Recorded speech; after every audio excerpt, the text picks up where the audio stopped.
This is how you cut your brand content creation time in half without losing any of the quality. If you've been grinding away, creating content every single day for your brand and you're feeling burnt out, this video is going to change everything for you. My name is Noah Cavanaugh, and I help turn current and former athletes into influential leaders. So there's a big content creation trap that a lot of people fall into when they first start up social media channels, particularly with those who haven't started yet. They'll get this feeling that, oh my God, it's going to take me so much time to create content. It is going to take over my entire life. It's a whole nother job. And the more content I create, the more growth I'll have. And kind of put simply, you're a brand. You're not a content factory. Unless you have an entire team following you around doing content for you, this isn't sustainable for a single creator. Even somebody like myself who has a full-time editor, hi Calvin, it can be very difficult sometimes to get out of that grind mode all the time. So you have to think to yourself, quality plus strategy is going to be a lot more beneficial than volume and absolute chaos. And this matters because creating systems is the way that you get from really small creator creating in total chaos to a full system setup so that you can create ideas, you can ideate organically, you can script and batch content, which we'll go into very soon, and you can make storylines that make much more sense to your audience. When creators burn out, they get really inconsistent. And then of course, that's what kills you in the algorithm. The algorithm wants you to be posting on a daily or some sort of cadence to make your audience come back every single time they expect you to upload. And in a lot of avenues, I realized this very early on. My competition in the space, particularly in football boots, were often outsmarting me. They weren't outworking me. And I conflated the two. I thought outworking somebody was going to make me a better content creator. And from a 30,000 foot perspective, if you think of it, when you save time on the content creation side, you inevitably get more time for strategic thinking and making connections with other people and getting much deeper into your niche and finding your ideal customer profile. So there's three main points that I want to go over today. The first is batching content. Batching content has completely changed my life in terms of how I produce content and the frequency and efficiency with which I can actually produce that content. So you might be asking, no, what does batching actually mean? Batching is essentially taking all of the similarly filmed videos and putting them in a big scheduled block in your calendar.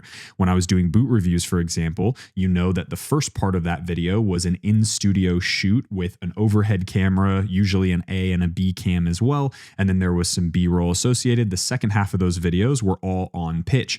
Most people, especially early creators like myself, when I used to start, was that I would film one boot and go through the entire studio shoot, take that one pair of boots out to the field and play test them because it was continuity and it was working hard in my mind. When I got much better and I realized that batching was really important, I would put all of the in-studio shots together. So I'd block out 5 or 6 hours or even sometimes an entire day, and I'd shoot a whole stack of football boots, 8, 10 sometimes, and do all of the unboxing portion of the video. And then the next day or the day following, whenever I had the time blocked out, I would take that whole stack of boots in a duffel bag out to the pitch, and I'd go in the same order and film that on-feet play test video. And what that did was not only did it help me create far more content because I'm not taking down cameras, putting them back up, setting up microphones, doing all the little nitty-gritty stuff, but I'm just keeping everything the same and doing that. A great example is actually right now. I'm filming the first of 3 videos that are this talking head, the same background, the same microphone setup, the same white balance settings, ISO, etc. And that'll allow me to create not only quicker, but it'll also give me the opportunity to be a little bit more flexible in the way that I'm able to storytell. From an energetic perspective, this also works really well because these videos are all going to feel about the same. I want this studio to bring feelings of triggering, hey, I'm going to be educated right now, or I'm going to connect with my audience right now, or I'm going to be able to speak in a certain tone or a certain way. That's going to look a little bit different if I'm being silly and goofy out on the pitch or out on a run or a ride. And so you have different energies that you want to put all of that same stuff in one location. Makes it much more easy to sort of set yourself up mentally for what that filming session is actually going to look like. Because at the end of the day, if you're switching back and forth, that gets not only really distracting distracting, but it also gets way more exhausting and you get a lot less done. And a big thing for me, particularly with the studio setup, is I actually spend a lot of time thinking about where the lighting is. How can I do better on the background and the props? Right now, you'll see this little outline of the window. I have blackout shades coming, so you'll see just a big black wall that then I can either put stuff on or it can just be a nice little backfill. But if I was doing this setup and then I was turning it to a different location and I was doing all sorts of things, then I'm taking things down, I'm putting things back up. The camera has different settings here in a controlled environment versus outside. And so it just creates so much inefficiency in that workflow. So how you can batch efficiently is once you have a couple different content types that you like to stick to. So maybe it's an in-studio shoot, maybe you have one where you're walking outside or you're doing some sort of activity, you'll kind of figure out what those content silos are in terms of the type of content. So this that you're seeing right here, breaking the fourth wall a little bit, is what I would call a talking head video. And a talking head video is a static shot, a cam. You'll have some B-roll over it or a recording of my iPad as I'm writing things down or whatever it is. But this is a constant setup. Once it's done, it's like press record on the Rodecaster, start the microphone up, and we're ready to rock and roll. So once you have those content ideas, then you can say, hey, I've got this idea that fits into this category of talking head or walking videos. And so I'm going to wait until I have a little bit of a stack of those walking videos, let's say, and I'm going to go and do all 3 or 4 of those videos back to back to back. So I know it sounds a little bit weird, but if you have an idea, don't film it yet. Make sure you have similar ideas stacked up and ready to go so that you can film back to back to back. That'll save you time. And then if you're going somewhere in particular, like I used to go to the field, that way I only had to go to the field once every 2 weeks or once every 3 weeks because I had so much boot content ready to go. The only caveat to this is going to be the vlog style content. The vlog style content is obviously going to take place kind of everywhere in your life. If you're doing a vlog and you're only in your office, fair play. But for most people, like I'm doing actually today, the vlog is going to go from the beginning of the day to the end of the day. And I've already been at the velodrome. I've been here in my office working. I've been in the house eating food, and I'm going to go and on a run later. And so the vlog follows me through the day. That's the only time that a type of video, if you will, or a type of filming isn't going to work for this batching. Strategy number 2 is using AI to complement your workflow. This has been an absolute game changer for me, and I'm particularly fond of Claude and VoicePal. Those are the 2 major players in my workflow. ChatGPT works really well for some people as well. And I've also seen some people use some of the image generators like Midjourney to do things for thumbnails. My philosophy around AI is that AI is meant to complement you, not to replace you. I always say to people when they're starting their content creator journey and they want to add AI into their workflow, I say that the idea has to come from you, and then it can be condensed or expanded by AI depending on what kind of content you're trying to do. The competitive advantage comes when you have your voice added to AI efficiencies. So I'll talk about my favorite 3 that I use on a very regular basis. The first one is going to be Claude, and Claude is fantastic for any sort of creative writing, script writing. It does a really good job of taking previous examples of your work and translating that to a new idea. And so today's vlog, actually, that I'm filming today, a little bit of a breaking fourth wall, is that I'm actually going through the process of what it looks like to build out a project inside Claude and how it helps me go from the initial idea all the way to right now as we're filming. This script was written with the help of Claude, and it started as a singular sentence idea that then I went and talked through VoicePal, which is my second AI helper, if you will. And I'll talk about that in a second. I take that transcript and then I put it into a trained Claude project.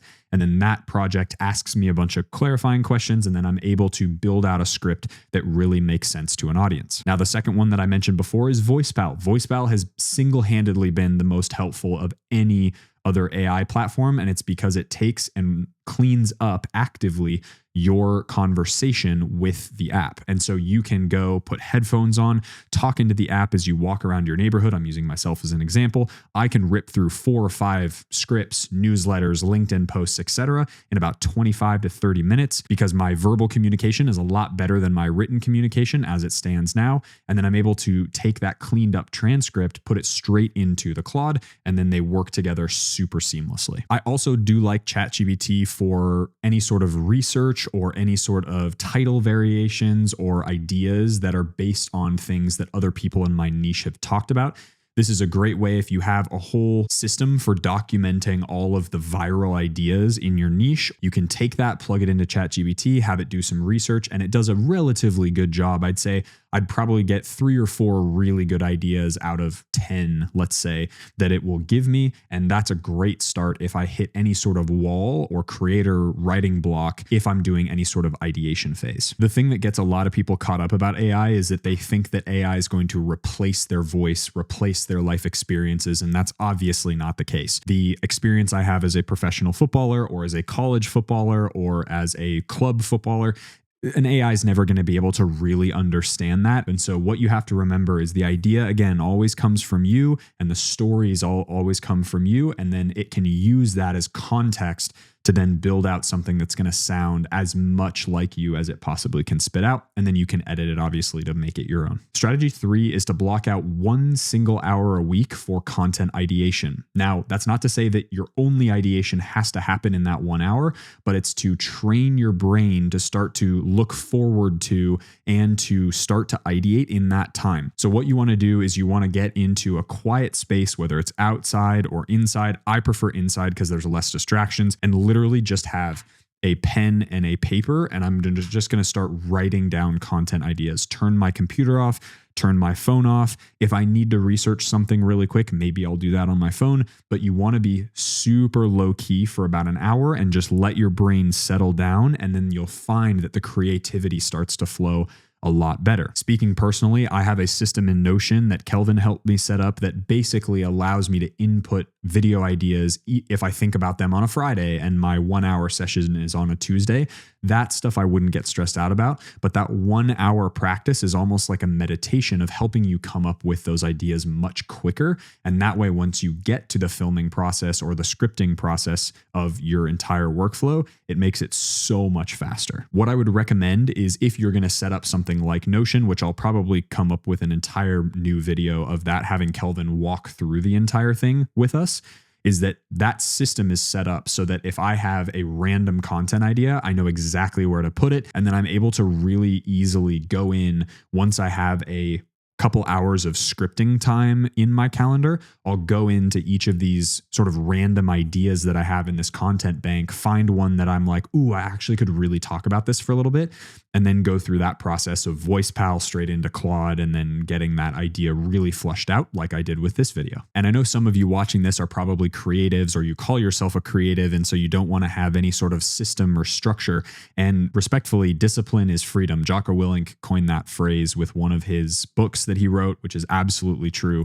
If you create systems around you to help you be more creative, it really does help you create more efficiently, have more time outside of your creative process, and helps you during filming days like today. And of course, there's a compound effect with all 3 of these things. So when you combine the power of batching, AI, and having that scheduled time to ideate, it becomes very, very easy to create content at a very rapid and efficient pace. And it's better once you get to the stage where you have an editor and you're buying back your time. It makes it really easy for Kelvin, for example, for me to have very, very consistent workflows so he can come up with LUTs, or he can come up with kind of base color grades that are going to be applicable across each of this section of batched content. And for those of you who, like me sometimes, are still in that grind set and you really think that that hard work is going to equal the outcome, just know that that hard work can come in the form of setting up systems, making sure you're consistent, and showing up every day. In other words, you're not decreasing your quality, you're just increasing that efficiency that you're working with. And this is going to be super helpful for those of you guys who aren't full-time creators yet,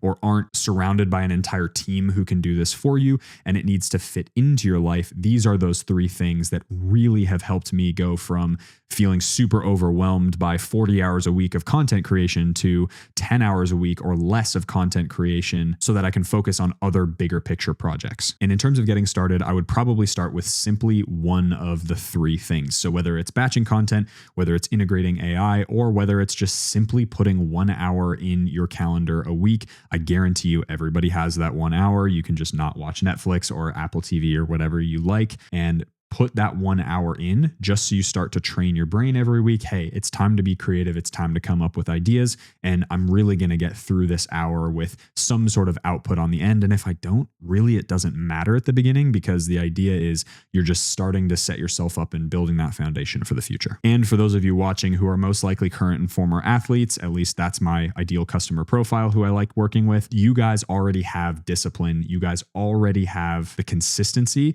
It's just about applying that to then all of the systems set up and the AI workflows and the batching content that then you can bring to your content side. So my question to you is, what else do you guys do to cut your content creation time down? Drop your best efficiency hack down in the comment section below. And if you're interested in all of the AI workflows and more personalized things that I do to make my life easier when it comes to creating content to hand off to Kelvin for him to handle, you can join the Athleadership community through the link down below, and or subscribe to my newsletter where you can actually see what's being created in practice in real life. Stay dangerous, everybody.